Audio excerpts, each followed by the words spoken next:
మరోవైపు మహబూబ్ నగర్ మున్సిపాలిటీపై కాంగ్రెస్ పాగా వేయనుంది. 200 మంది కౌన్సిలర్ల మద్దతుతో చైర్మన్ పై వైస్ చైర్మన్ పై ప్రవేశపెట్టిన అవిశ్వాస తీర్మానం నెగ్గింది. మొత్తం 49 మంది కౌన్సిలర్లు ఉన్న మున్సిపాలిటీలో 35 మంది కౌన్సిలర్లు అవిశ్వాస తీర్మానానికి మద్దతు పలికారు. ఇప్పటికీ బీఆర్ఎస్ పార్టీలో కొనసాగుతున్న 14 మంది కౌన్సిలర్లు సమావేశానికి గైర్హాజరయ్యారు.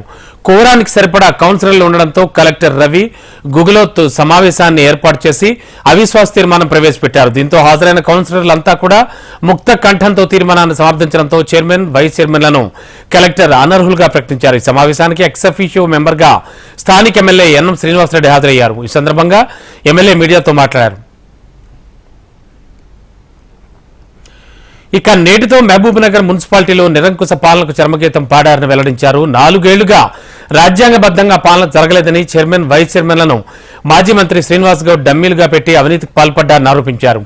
ఇక మిగిలిన ఏడాది పాలనలో తమ వార్డులను అభివృద్ధి చేసుకోవడం కోసం అవిశ్వాసంతో కౌన్సిలర్లంతా కూడా కాంగ్రెస్ వెంట నడిచారని ఆయన వెల్లడించారు. అవిశ్వాసం ఈ సందర్భంగా 47వ వార్డు బీఆర్ఎస్ కౌన్సిలర్ గోవింద్ మీడియా ఎదురు తన గోడు వెళ్లబోసుకున్నారు.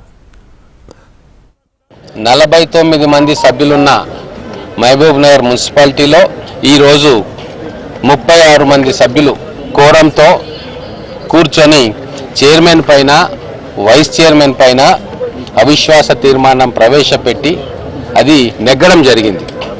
ఈ అర్బన్ లోకల్ బాడీస్ను కాన్స్టిట్యూషనల్ స్టేటస్ ఇవ్వడం జరిగింది 74 రాజ్యాంగ సవరణ ప్రకారం.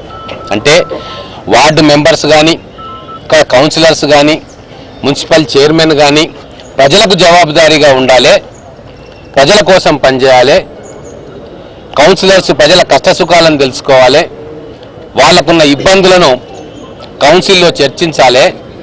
ఇక్కడ మహబూబ్ నగర్ మున్సిపాలిటీలో గత 4 సంవత్సరాలుగా అది జరగలే.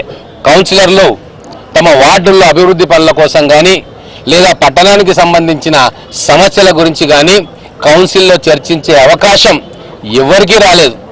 అధికార పార్టీ వాళ్ళకు రాలేదు, ప్రతిపక్షంలో ఉన్న వాళ్ళకు రాలేదు. అంటే కౌన్సిల్ను నామమాత్రంగా చేసి కేవలం ఒక వ్యక్తి తన ఇష్టానుసారంగా ఇది ఒక వంశపారంపర్యమైన ఆస్తిలాగా ఈ మహబూబ్ నగర్ మున్సిపాలిటీని నడిపించిన తీరు, ఒక డమ్మీని ఒక కీలుబొమ్మను చైర్మన్గా చేసుకొని వారి ద్వారా అన్ని విషయాలను కూడా ఎటువంటి చర్చ లేకుండా భయపెట్టించి బెదిరించి పాస్ చేసుకున్న చరిత్ర మనం చూసినాం. మేము బీఆర్ఎస్ నుండి మేము ఎన్నుకోబడ్డాం అధికార పార్టీ 4 సంవత్సరాలు మాకు నరకయాతన అయింది. ఎందుకంటే పబ్లిక్ మమ్మల్ని ఎన్నుకున్నారు. వాళ్ళకు మేము ఏమి సేవ చేయకపోతే మేము ఎట్లా పబ్లిక్ ముందర పోవాలి?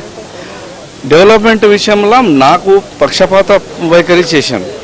నేను మాజీ మంత్రి గారి లెటర్ ప్యాడ్ కూడా నేను తీసుకొని నేను చైర్మన్ తోటికి పోయి పనుల కోసానికి నేను అభ్యర్థిస్తే ఎమ్మెల్యే గారి మాజీ ఎమ్మెల్యే మంత్రి గారిది కూడా పక్కకు పెట్టేసి నాకు ఒక్క పని పెట్టకుంటుండే. 4 సంవత్సరాల్లో ఇన్ని కోట్ల డెవలప్మెంట్ చేసినామని చెప్తారు. నాకు ఒక కమ్యూనిటీలకు 6 లక్షల రూపాయలది టెండర్ వేయలేకే 4 సంవత్సరాలు పట్టింది. ఈ విధంగా ప్రతి పక్కవాడు వాళ్ళకు భజన చేసే పరులకేమో డబ్బులు పెడుతున్నారు, నాకు డబ్బులు పెట్టడం లేదు. నేను ప్రతి కౌన్సిల్లో నేను నేను లొల్లి చేస్తున్నా, అడుగుతున్నా, రిక్వెస్ట్ చేసుకుంటున్నా, అంతా చేస్తుంటే కూడా నాకు డబ్బు ఒక్కటి కూడా కేటాయించడం లేదు.